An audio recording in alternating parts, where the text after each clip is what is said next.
This is a lecture from Open Tuition. To benefit from the lecture, you should download the free lecture notes from opentuition.com. Just to finish, a couple of final points on group accounts. In theory, you are supposed to be aware of this exemption when a company may not have to prepare group accounts.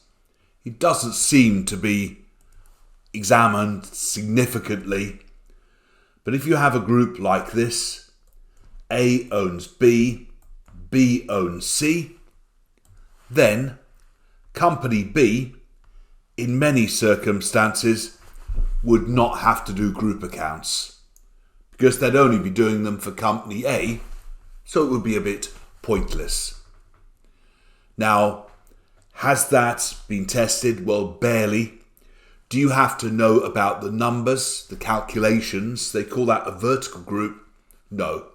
So the calculations are not in the syllabus. So I would not lose much sleep about that.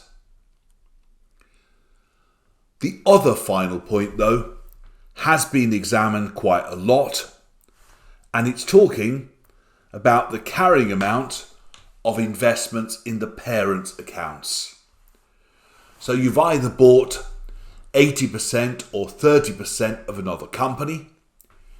You have to do group accounts, we know that, if you've got a subsidiary. You've got to equity account in the group accounts, we know that, if you've got an associate. But what do the rules say about the parent's own accounts? And you can see the choices given. It's purely a knowledge point, so you just need to learn this.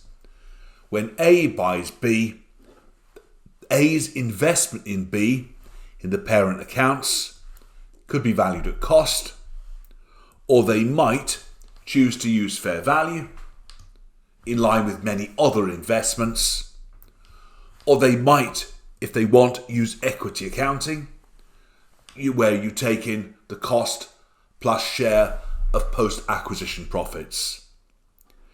If you were using the second one or the third one, before you did your consolidation, when you were doing your adjustments in practice, you'd have to knock the investment back to cost to work out goodwill properly. But it's really a presentation point about how the parent feels it wants to carry the subsidiary or associate in its own accounts, not the group accounts. That's it for that short section. Thank you.